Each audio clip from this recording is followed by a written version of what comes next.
Kali ini kita akan ke kawah Gunung Kelut.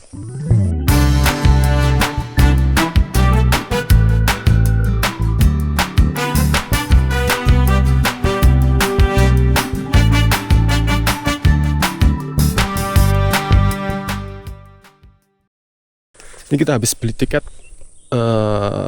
tiket masuk 8.000, terus parkir 3.000. Tapi kita masih harus jalan sih, sekitar 2 kilo kalau nggak salah, untuk sampai ke kawah. Sebenarnya bisa pakai ojek, tapi ya sangat mahal, kalau nggak salah 30-40 gitu. Jadi ya jalan aja sambil latihan fisik masih. Yang penting fisik masih. Fisik terus mas.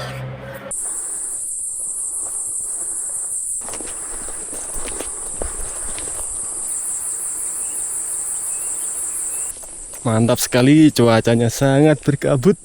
Udah sampai puncak, semoga nggak hujan ya. Berkabut banget.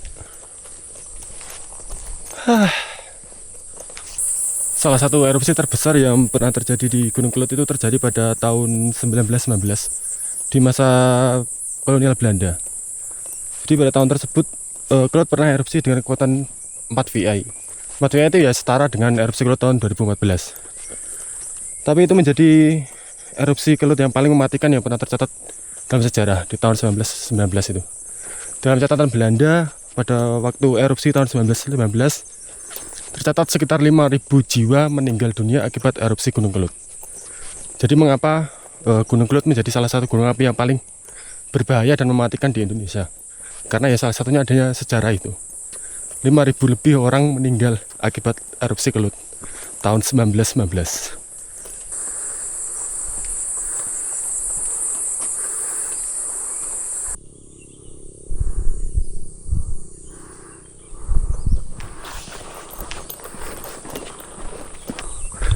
Masih cukup jauh, masih muter-muter satu bukit lagi lah. Ini kita sampai.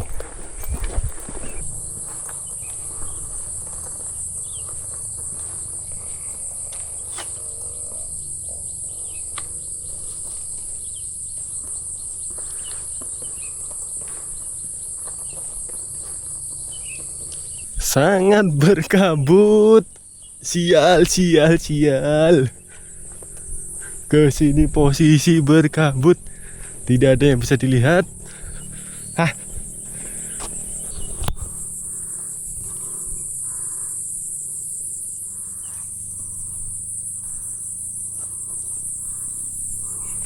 Ini ada tebing yang longsor ini, dan menarik sebenarnya.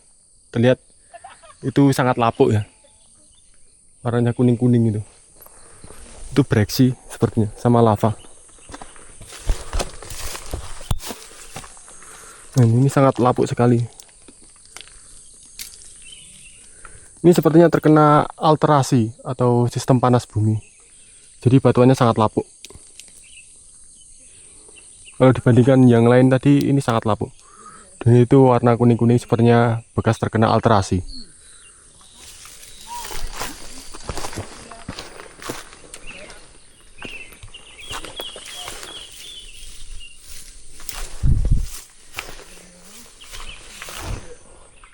Ini dari material pecahan, sangat lapuk. Ini lava,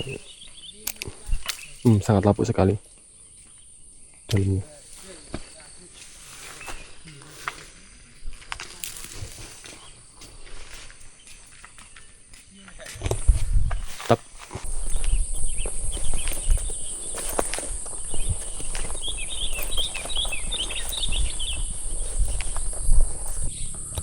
Di sebelah sana itu ada struktur kayak kolom atau kekar kolom alias kolom join. Kalau kalian bisa lihat itu ada kolom yang berdiri strukturnya. Nggak tahu bisa kelihatan apa enggak. Itu ada struktur kekar kolom.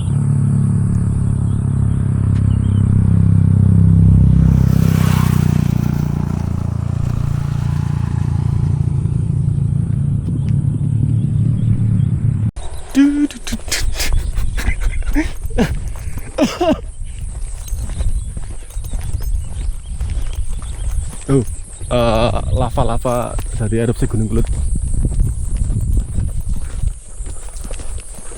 Lava andesit khas dari gunung api yang berada di zona subduksi antara lempeng benua dan lempeng samudra. Jadi lavanya itu bersifat intermediate atau menengah. Jadi kandungan silikanya lumayan tinggi. Dan ya karena kandungan silikanya lumayan tinggi, jadi erupsinya bisa eksplosif. Tapi ya tidak selalu eksplosif, kadang juga efusif atau yang berupa lelehan lava. Makanya gunung apinya disebut sebagai gunung api strato atau gunung api yang berlapis-lapis, karena ada lapisan lava, ada lapisan breksi. Lava itu mengindikasikan erupsinya bersifat efusif, sementara kalau breksi itu dari erupsi yang sifatnya eksplosif. Jadi ya seperti itu. Nah,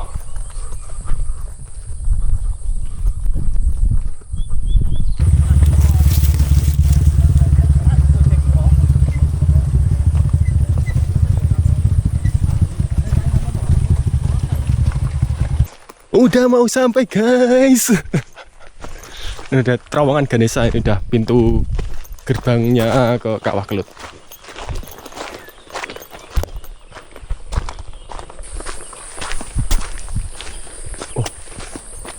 Wah, buat bawah aja basah. Tapi bisa melewati. Bisa. Cuma ya daripada sepatu basah, yang mending buat bawah. Ternyata basah guys, tidak bisa lewat. Jadi lihat bawah aja.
Tahun 2000-an sebenarnya pengunjung itu bisa masuk ke Danau Kawah Gunung Kelut, bahkan bisa mandi juga. Tapi nggak tahu setelah erupsi tahun 2014 sepertinya sudah ditutup, jadi pengunjung nggak bisa lagi masuk dan mandi di Danau Kawah Gunung Kelut. Nggak tahu alasannya kenapa, mungkin karena danaunya terlalu asam atau ada faktor lain, kita nggak tahu secara spesifik. Tapi yang pasti dulu pernah dibuka dan pengunjung boleh mandi di Kawah Gunung Kelut. Jalurnya udah ditutup ini, tidak bisa lagi masuk ke dalam Kawah Gunung Kelut. Jadi Kawah Gunung Kelut ini termasuk kawah magmatik ya. Jadi air yang menggenang itu bercampur dengan gas-gas yang dihasilkan dari sistem magma dari Gunung Kelut. Ya salah satu cirinya itu warnanya tidak seperti umumnya warna air seperti di laut atau di danau. Ini kebetulan warnanya itu biru toska. Ini mirip sama kayak kawah di Jen, terus juga mirip juga di salah satu kawah di Gunung Kelimutu, yang juga merupakan kawah-kawah magmatik. Dan kawah magmatik biasanya itu sedikit lebih asam karena bercampur gas seperti sulfur atau belerang dan gas-gas yang lainnya.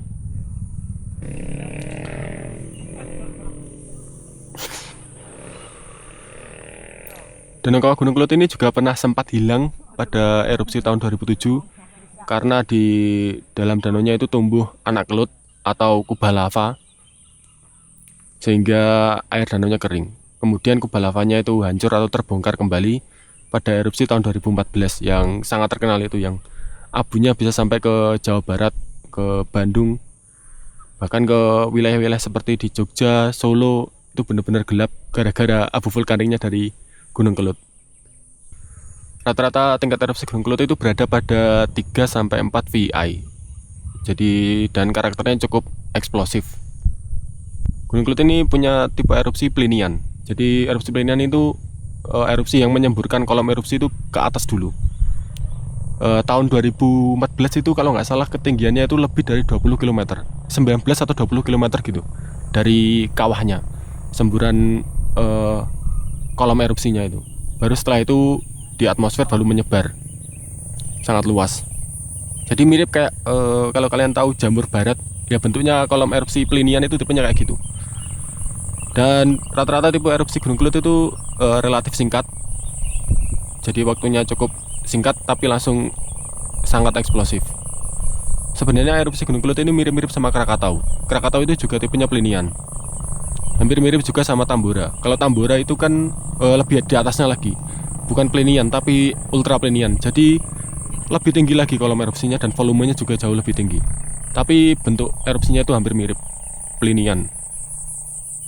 Berbeda tentunya dengan erupsi dari Gunung Merapi, Gunung Semeru, berbeda.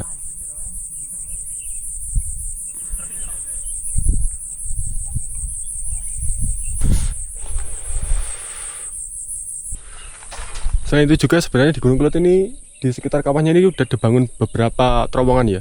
Jadi terowongan untuk mengalirkan lahar dari Gunung Kelut itu sudah dibangun dari sejak zaman Belanda. Dan biasanya kalau setelah erupsi Gunung Kelut yang secara eksplosif itu biasanya terowongannya akan hancur dan dibangun lagi. Ya mau gimana lagi kan? Memang itu satu cara untuk membuang lahar dari Gunung Kelut biar tidak menjadi bencana, terutama ketika hujan deras, biar nggak menjadi lahar hujan yang berpotensi untuk ya membuat bencana di kemudian hari. Jadi dari zaman Belanda udah dibikinkan saluran-saluran atau terowongan untuk membuang lahar dari Gunung Kelut.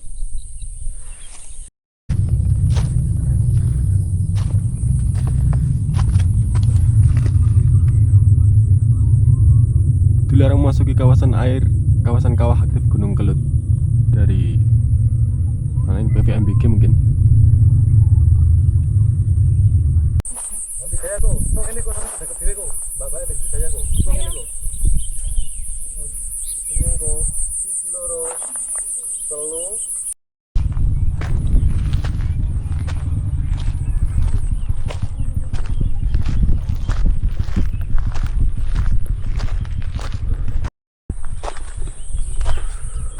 Alat monitoring Gunung Kelut. Tolong ya kayak gini-gini jangan dicolong ya. Ini urusan hidup ribuan manusia ini. Kalian udah setara teroris kalau nyolong hal semacam ini.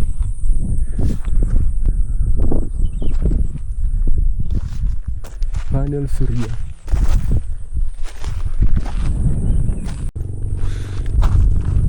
Di belakang saya itu ada tebing besar. Nah, di akhir zaman nanti Ya'juj Ma'juj akan keluar dari tebing itu. Enggak, itu sebenarnya adalah kolom Narjoin atau Kar Kolom. Ini salah satu Kar Kolom yang sangat besar. Ini berada di puncak Gunung Kelut. Apa namanya? Gunung Sumbing kalau nggak salah. Jadi itu sebenarnya adalah lava dari gunung api. Cuma dalam pendinginannya itu pendinginnya dari atas, jadi membentuk seperti retakan-retakan. Nah itu terus retakannya terus menjalar ke bawah. Jadinya bentuknya seperti tiang-tiang kolom yang meninggi ke atas. Itu namanya kolom Narjoin. Ya kayak di Gunung Padang juga itu sebenarnya kolom Narjoin. Sama kayak di Gunung Kelut ini. Membentuk kolom-kolom yang berbentuk vertikal. Kebetulan di sini itu vertikal bentuknya.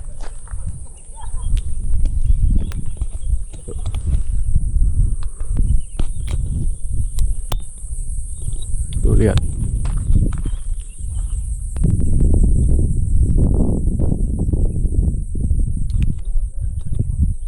Coba kita mendekat.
sekali pas kesini cuacanya lagi berkabut banget. Ini matahari nggak bisa masuk ke sini, jadi kabutnya nggak bisa segera pergi. Harusnya sih kabutnya udah hilang jam segini, cuma ya karena mataharinya nggak bisa nembus, jadi ya kabutnya malah makin tebal. Ada di bawah ini masih banyak endapan hasil sisa-sisa erupsi, mungkin erupsi tahun 2014 kemarin. Banyak kan masih blok atau erupsi sisa lama.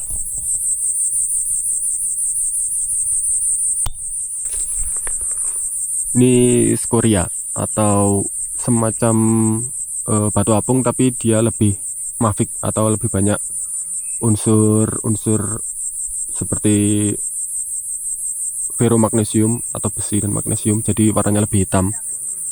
Kalau yang lebih terang itu biasanya disebutnya sebagai batu apung karena bisa mengapung.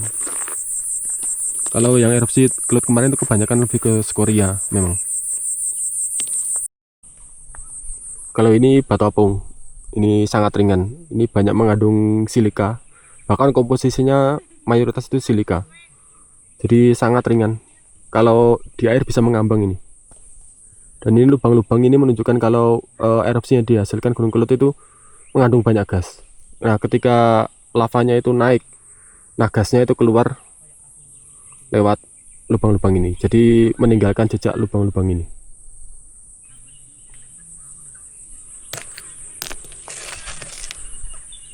Nah, ini juga banyak lubang-lubangnya. Ini menunjukkan erupsinya banyak mengandung gas. Kalau dilihat dari dekat, itu terlihat kawah Gunung Kelut itu, danau kawahnya itu menguap. Itu bukti kalau airnya hangat. Terus terlihat ada golakan-golakan air, walaupun kecil tapi cukup banyak. Dan itu ada beberapa area yang terlihat tenang. Mungkin di situ pusat magmanya. Jadi itu menunjukkan bahwa aktivitas magma dari Gunung Kelut itu masih terus berlangsung. Dan di sebelah pinggir-pinggirnya itu ada endapan-endapan berwarna kuning. Itu sepertinya endapan belerang atau sulfur.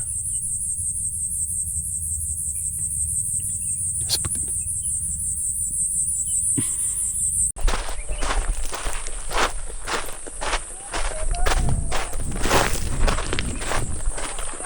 Mungkin belum banyak yang tahu ya, selain ada danau kawah di Kelut itu sebenarnya juga ada mata air panas. Kalian bisa lihat di sebelah sana, itu ada uap yang naik ke atas. Itu sebenarnya adalah mata air panas dari Gunung Kelut. Kalau tidak salah di tahun 2007 dulu itu pernah dibuka jalannya untuk ke sana. Cuma jalan tersebut rusak dan hancur ketika erupsi Gunung Kelut tahun 2014. Saya tidak tahu secara persis ya, sejak kapan mata air panas itu muncul. Apakah sudah ada sebelum erupsi yang tahun 2007, ataukah baru muncul ketika erupsi Gunung Kelut tahun 2007? Kalau ada yang tahu mungkin bisa komen di bawah. Sejak kapan mata air panas di Gunung Kelut itu ada? Sebelum erupsi 2007 atau setelah erupsi 2007? Dan setelah erupsi 2014 pun kayaknya nggak dibangun lagi ya jalurnya. Soalnya ya mungkin rugi secara investasi, karena kalau erupsi itu pasti kan jalur lahar kan, pasti kemungkinan hancur jalannya, fasilitasnya juga hancur. Jadi ya nggak dibangun lagi.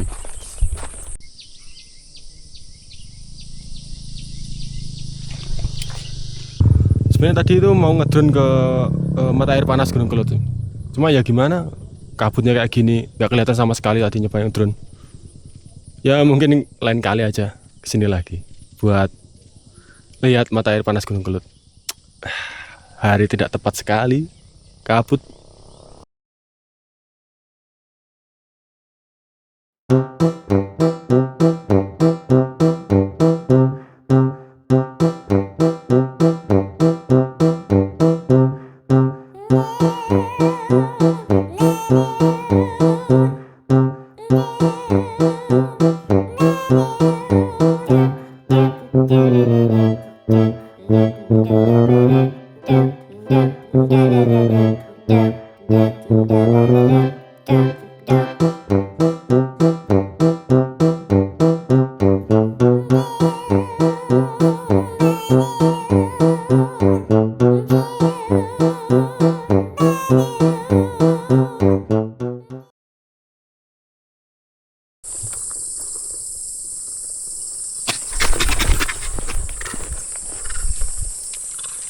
Oh, itu ketuanya itu.